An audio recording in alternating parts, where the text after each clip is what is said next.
What's up, everybody? Welcome to the Madden NFL 15 Connected Franchise Mode live stream on Twitch. Joining me, Gabe Gonzalez, designer on Connected Franchise Mode. And, of course, you all know our boy RG from the gameplay team.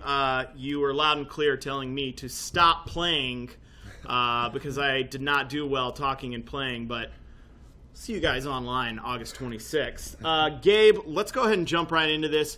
So we've got our Connected Franchise kind of set up. We decided on 3 teams that kind of could probably use a little bit of rebuilding, arguably.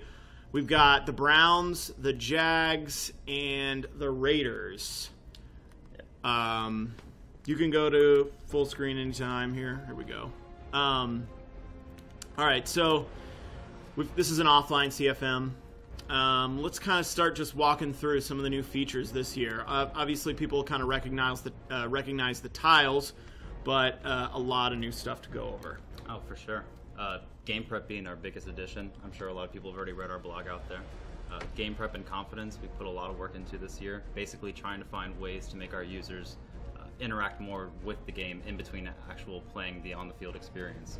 So this is the way you're going to take teams like the Browns, the Jaguars, the Raiders, with a lot of young talent and develop those players without necessarily having to risk them while you're actually in the game. So I think we're going to start out, and I know a lot of people are always obsessive about relocation, so we're going to... Who are we going to relocate here? We're going to take the Raiders, just, you know, why not? Yeah, why not? I think they're a great option for a team to relocate.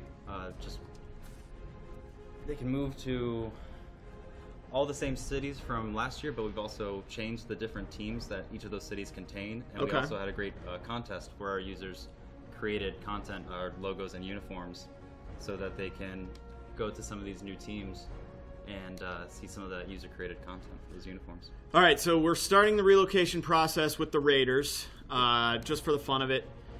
I don't mind. Being a Broncos fan, it doesn't matter where the Raiders are located, I'm still going to hate them as a Broncos fan. So wherever you put them, it doesn't matter. They're still rivals. Let's go. So switching over here to the Browns, we're going to let RG take over the sticks and run us through some of these drills. Sure. Gabe, kind of just talk about all this that we're seeing. So okay. So this is our all-new game prep. You can see we have a nice little onboarding to kind of teach the users what exactly they're looking at, what are the options they have available to them, and how they can sort of start interacting with their team in different ways. So what game prep allows you to do, you basically have 2 major options. Am I going to focus on my long-term development? And maybe that's when I look at my younger guys and start trying to build them up. And then you also have confidence, and confidence is where you would think about more short-term performance. You know, make sure if I'm going to go play a game that, you know, I have all my players playing really well at the highest level they can. You want to make sure they're playing at the highest confidence. The biggest way to raise that is obviously performing well in the game, and you'll see that, you know, if you throw 3 interceptions, you'll take a confidence drop from that. You perform really well, you start feeding the ball to your receivers, they'll start becoming more confident. Now, in between those games, that's when you would use this game prep element of saying, let me go in here, maybe go through the game plan, let's go through some drills, and you can start building up confidence in that way. Right. So what RG's kind of doing right now is kind of filtering through those different game prep options. Yeah, so basically, if you're running with the Broncos, like I will be, Peyton Manning is already as good as he's going to get, essentially. I mean, you can obviously still invest in XP, but it's going to be a lot more expensive for a guy at his age. Same thing with your boy Tom Brady. Yep. You're going to be working on confidence every week for those guys to make sure they're in tip-top condition. What does... and then your younger guys. So we've got the Browns, of course, Johnny Football, Gig'em.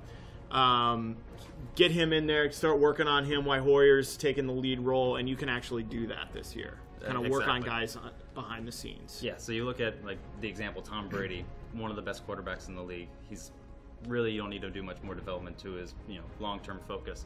But you have guys like Ryan Mallett, Garoppolo backing him up that, you know, you want to start making sure that they're getting the reps. Brady's not going to be there forever. He's going to be calling for a pretty high contract. You know, if you can't afford him, it's time to start looking at those younger guys. And this is a way of saying, you know, you can start building those guys up, and when they're ready to play, they're ready to play. Yeah. That's what I love about this drill, guys. It's like you can see I get XP for this, so you know, confidence is something you want for your starters. A guy like Johnny Manziel, I might not be starting him year one. I still need to progress this guy. I mean, he's my future right here. So when I do this drill for XP right here, I'm taking Hoyer out, like right there. Like Hoyer's gone, you know, he's not the future. For XP, I'm going to do this with Johnny Football just because it's that long-term investment, because I can eventually spend that XP on, you know, different ratings and whatnot. And so this drill costs, what is it, like 18? It costs about, 18 hours. Depending on where you are in the schedule, you'll have different time available to you. So let's say you're in a bye week where you have a very long week to prepare. In fact, you have 2 weeks to prepare for your next game. If you're playing a Thursday night game, then you're going to have a little bit less time to prepare. So you can think about that. Even a Monday night game, that gives you an additional amount of time to practice and prepare. A cool thing to call out is the trait breakdown on the right. So that's actually going to explain to you why you're going to get that XP or confidence increase. And this is a good way for our players to look at this and say, you know, my coach doesn't actually have a QB development trait, so that's something to possibly progress my own coach, or hire a coach out there who's really good at progressing quarterbacks. So then you would see that go up. The player's development trait's also a big deal. And now you can do that at any point in the season, correct? Correct. If you have the right amount of experience, you can go inside of our buy packages screen. We've completely redesigned that screen. We'll check it out in a little bit after we built up some experience. But you can take a guy from a slow to normal, quick, and even a superstar. Consistency is a big deal. If the player's inconsistent, they're probably going to have a very inconsistent range of XP they get. Very consistent, you'll probably get more towards the high end. Don't forget to subscribe down here below for more tips, more strategies, more schemes, more gameplays, more tournaments, and more giveaway prizes. Later, it's your boy Shock360. Hit that like button. Don't forget, comment,